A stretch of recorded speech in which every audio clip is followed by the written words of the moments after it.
किसी को प्रणाम करते हैं, उन्हें नमस्कार करते हैं या हमें कोई प्रणाम करता है तो अनायास ही हमारे मुंह से निकलता है खुश रहो, गॉड ब्लेस यू, सदा सुखी रहो।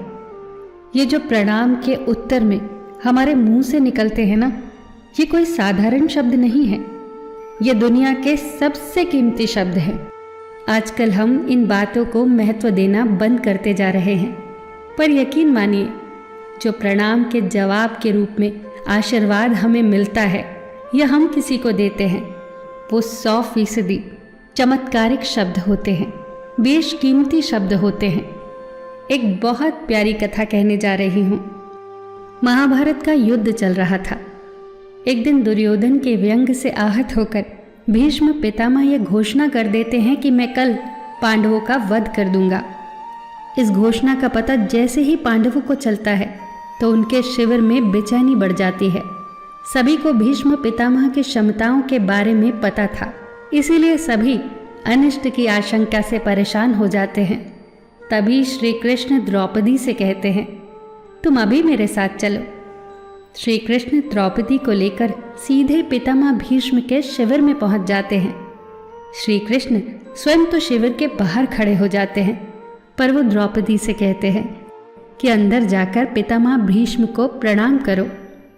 जैसे ही द्रौपदी ने शिविर के भीतर जाकर पितामह भीष्म को प्रणाम किया तो पितामह भीष्म के मुख से द्रौपदी के लिए ये आशीर्वाद निकला, अखंड सौभाग्यवती भव।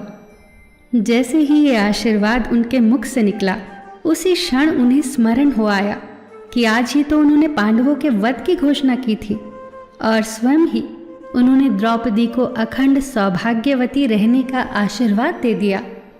फिर पितामह भीष्म ने द्रौपदी से पूछा, पुत्री, क्या तुम इतनी रात को यहाँ अकेली आई हो या तुम्हें यहाँ श्री कृष्ण लाए हैं? तब द्रौपदी ने कहा, जी पितामह, और वो शिविर के बाहर ही खड़े हैं। शिविर से बाहर निकलकर दोनों ने एक दूसरे को प्रणाम किया और पितामह भीष्म ने कहा, मेरे एक वचन को मेरे ही दूसरे वचन से काटने का काम केवल कृष्ण ही कर सकते हैं। शिविर से वापस लौटते समय श्री कृष्ण ने द्रौपदी से कहा, तुम्हारे एक बार जाकर पितामह को प्रणाम करने से तुम्हारे पतियों को जीवन दान मिल गया है। अगर तुम प्रतिदिन भीष्म, धृतराष्ट्र, द्रोणाचार्य आदि को प्रणाम करती होती और दुर्योधन, दुशासन आदि की पत्नियां भी पांडवों को प्रणाम करती होती तो शायद इस युद्ध की नौबत ही न आती। जो हर घर में कलह कलेश का वातावरण रहता है, वो कहीं न कहीं इस बात के मूल से जुड़ा है कि हम संस्कार भूलते जा रहे हैं। हम जाने अनजाने अपने बड़ों की उपेक्षा करने लगे हैं। याद रखना कि हर चीज़ पैसे से खरीदी नहीं जा सकती, और ये भी याद रखना कि हर बात का जवाब गूगल से नहीं मिलता। उसके लिए बुजुर्गों के पास भी बैठना पड़ता है। शरीर की खुराक के साथ साथ हमारी आत्मा को भी खुराक चाहिए, जो संस्कारों से हमें मिलती है। हम भूलते जा रहे हैं आशीर्वाद के महत्व को। आशीर्वाद एक कवच की तरह होता है जो हर बाधा से हमारी रक्षा करता है। कितनी सुंदर बात कही है किसी ने।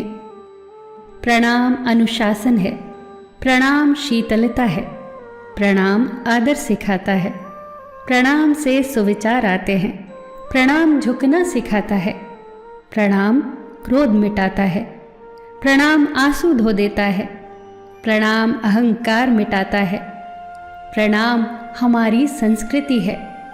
आप सभी को मेरा सादर प्रणाम। फिर मिलेंगे दोस्तों अगली वीडियो के साथ। तब तक के लिए अपना ख्याल रखना और हमेशा मुस्कुराते रहना।